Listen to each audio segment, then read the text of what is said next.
بسم اللہ الرحمن الرحیم۔ السلام علیکم۔ ہمارا دنیا میں آنے کا مقصد کیا ہے؟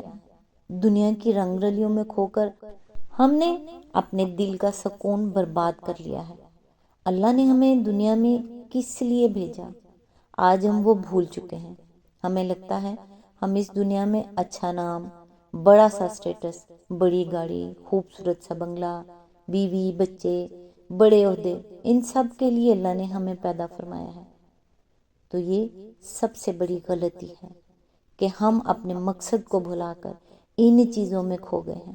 یہ چیزیں بے شک ہمارے لیے ضروری ہیں، مگر ضرورت کی حد تک۔ ہم دیکھتے ہیں نا، کشتی جب تک پانی کے اوپر چل رہی ہوتی ہے وہ بالکل صحیح چلتی ہے۔ جب پانی کشتی کے اندر آ جاتا ہے تو کشتی کو ڈبو دیتا ہے۔ اسی طریقے سے جب ہمارے اندر دنیاوی چیزوں کی محبت حد سے زیادہ اتر جائے تو ہماری زندگی تلخ ہو جاتی ہے۔ ہمارا دنیا میں آنے کا مقصد اللہ کو راضی کرنے کا ہے۔ کیا ہم اپنا مقصد بھول نہیں گئے؟ ہم بھول چکے ہیں۔ ہم بھول چکے ہیں کہ اس دل میں صرف اللہ کی محبت ہونی چاہیے۔ اللہ کی محبت کو دل میں لے کر آئیں۔ اللہ کے ساتھ اپنے تعلق پر اتنی توانائی لگاتے رہا کریں، جب لگے کہ رابطہ کمزور پڑنے لگا ہے تو فوراً اس رب سے ہم کلام ہو جائیں، بات کریں، اس کے سامنے اپنی غلطی کا اعتراف کریں، اس کو اس کی رحمت کا واسطہ دے کر اپنے لیے رحم طلب کریں۔ وہ آپ کو اپنے کرم کے سائے میں لے آئے گا۔ وہ تانے نہیں دیتا، وہ شرمندہ نہیں کرتا، مگر دی گئی مہلت کا فائدہ نہ اٹھائیں۔ آج وہ معاف کر دے گا، سنبھال لے گا۔ ابھی وقت ہے، ابھی سب ٹھیک کیا جا سکتا ہے، تو پلٹیں اپنے رب کی طرف۔ آج انشاءاللہ سورہ القیامہ کی آیت نمبر 3 سے سٹارٹ کریں گے۔ اس کا ترجمہ اور تفسیر تفہیم القرآن سے بیان کروں گی، جو اہل سنت جماعت کے لیے ہے۔ اعوذ باللہ من الشیطان الرجیم، بسم اللہ الرحمن الرحیم۔ کیا انسان یہ سمجھ رہا ہے کہ ہم اس کی ہڈیوں کو جمع نہ کر سکیں گے؟ اس کی تفسیر ہے، اس سے پہلے کی 2 دلیلیں جو قسم کی صورت میں بیان کی گئی ہیں صرف 2 باتیں ثابت کرتی ہیں۔ ایک یہ کہ دنیا کا خاتمہ یعنی قیامت کا پہلا مرحلہ ایک یقینی امر ہے۔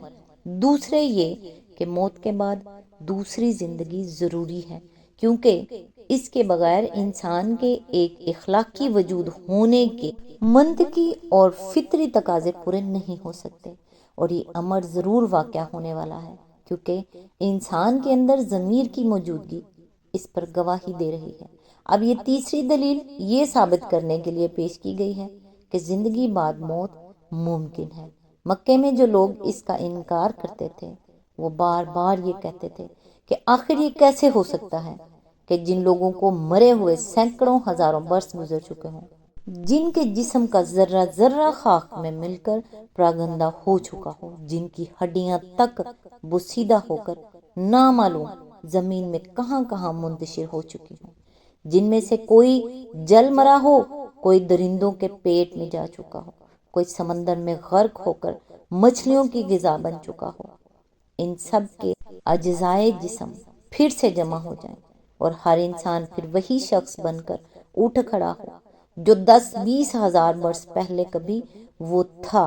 اس کا نہایت معقول اور انتہائی پرزور جواب اللہ تعالیٰ نے اس مختصر سے سوال کی شکل میں دے دیا ہے کہ کیا انسان یہ سمجھ رہا ہے کہ ہم اس کی ہڈیوں کو کبھی جمع نہ کر سکیں گے؟ یعنی اگر تم سے یہ کہا گیا ہوتا کہ تمہارے یہ منتشر اجزائے جسم کسی وقت آپ سے آپ جمع ہو جائیں گے اور تم آپ سے آپ اسی جسم کے ساتھ جی اٹھو گے، تو بلا شبہ تمہارا اس کو ناممکن سمجھنا بجا ہوتا، مگر تم سے تو کہا یہ گیا ہے کہ یہ کام خود نہیں ہوگا بلکہ اللہ تعالیٰ ایسا کرے گا۔ اب کیا تم واقعی یہ سمجھ رہے ہو کہ کائنات کا خالق، جسے تم خود بھی خالق مانتے ہو، اس کام سے عاجز ہے؟ یہ ایسا سوال تھا جس کے جواب میں کوئی شخص جو خدا کو خالق کے کائنات مانتا ہو نہ اس وقت یہ کہہ سکتا تھا اور نہ آج یہ کہہ سکتا ہے کہ خدا بھی یہ کام کرنا چاہے تو نہیں کر سکتا، اور اگر کوئی بے وقوف ایسی بات کہے تو اس سے پوچھا جا سکتا ہے کہ تم آج جس جسم میں اس وقت موجود ہو، اس کے بے شمار اجزاء کو ہوا اور پانی اور مٹی اور نامعلوم کہاں کہاں سے جمع کر کے اسی خدا نے کیسے یہ جسم بنا دیا جس کے متعلق تم یہ کہہ رہے ہو کہ وہ پھر ان اجزاء کو جمع نہیں کر سکتا۔ آیت نمبر 4، کیوں نہیں، ہم تو اس کی انگلیوں کے پور پور تک ٹھیک بنا دینے پر قادر ہیں۔ اس کی تفسیر ہے یعنی بڑی بڑی ہڈیوں کو جمع کر کے تمہارا ڈھانچہ پھر سے کھڑا کر دینا تو درکنار، ہم تو اس بات پر بھی قادر ہیں کہ تمہارے نازک ترین اجزائے جسم حتیٰ کہ تمہاری انگلیوں کی پوروں تک کو پھر ویسا ہی بنا دیں جیسی وہ پہلے تھی۔ آیت نمبر 5، مگر انسان چاہتا یہ ہے کہ آگے بھی بدعمالیاں کرتا رہے۔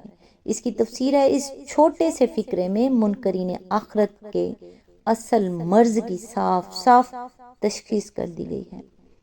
ان لوگوں کو جو چیز آخرت کے انکار پر آمادہ کرتی ہے وہ دراصل یہ نہیں ہے کہ فی الواقع وہ قیامت اور آخرت کو ناممکن سمجھتے ہیں، بلکہ ان کے اس انکار کی اصل وجہ یہ ہے کہ آخرت کو ماننے سے لازماً ان پر کچھ اخلاقی پابندیاں عائد ہوتی ہیں اور انہیں یہ پابندیاں ناگوار ہیں۔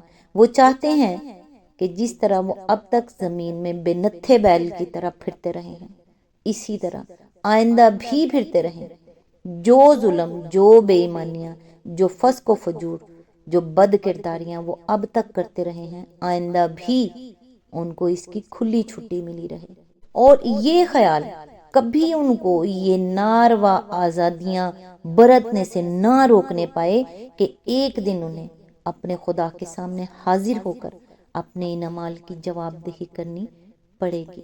اس لیے دراصل ان کی عقل انہیں آخرت پر ایمان لانے سے نہیں روک رہی ہے، بلکہ ان کی خواہشات نفس اس میں مانع ہے۔ آیت نمبر 6 پوچھتا ہے آخر کب آنا ہے وہ قیامت کا دن؟ اس کی تفسیر ہے یہ سوال استفسار کے طور پر نہیں بلکہ انکار اور استہزاء کے طور پر تھا، یعنی یہ پوچھنا نہیں چاہتے تھے کہ قیامت کس روز آئے گی، بلکہ مذاق کے طور پر کہتے تھے کہ حضرت جس دن کی آپ خبر دے رہے ہیں آخر وہ آتے آتے رہ کہاں گیا ہے؟ آیت نمبر 7 پھر جب دیدے پتھرا جائیں گے۔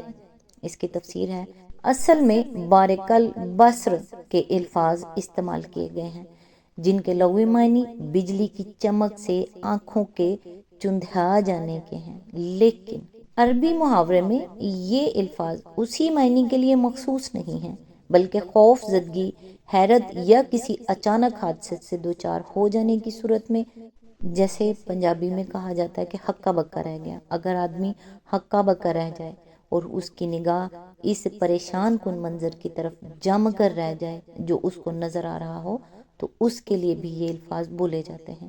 اس مضمون کو قرآن مجید میں ایک دوسری جگہ یوں بیان کیا گیا ہے کہ اللہ تو انہیں ٹال رہا ہے اس دن کے لیے جب آنکھیں پھٹی پھٹی رہ جائیں گی۔ سورہ ابراہیم آیت نمبر 42۔ آیت نمبر 8 اور چاند بے نور ہو جائے گا۔ آیت نمبر 9 اور چاند سورج ملا کر ایک کر دیے جائیں گے۔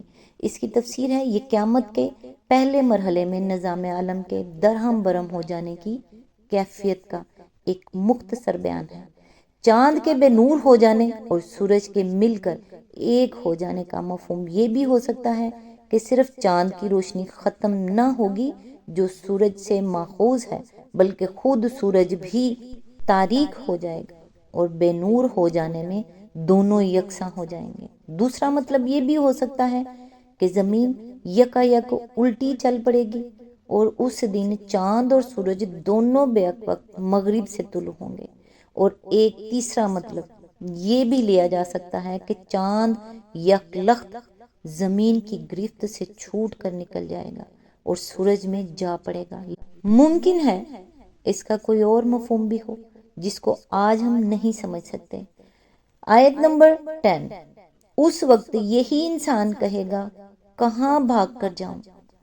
آیت نمبر 11 ہرگز نہیں، وہاں کوئی جائے پناہ نہ ہوگی۔ آیت نمبر 12، اس روز تیرے رب ہی کے سامنے جا کر ٹھہرنا ہوگا۔ آیت نمبر 13، اس روز انسان کو اس کا سب اگلا پچھلا کیا کرایا بتا دیا جائے گا۔ اس کی تفسیر ہے، اصل میں الفاظ ہیں بما قدما و اخر، یہ بڑا جامع فکرہ ہے جس کے کئی معنی ہو سکتے ہیں اور غالباً وہ سب ہی مراد ہیں۔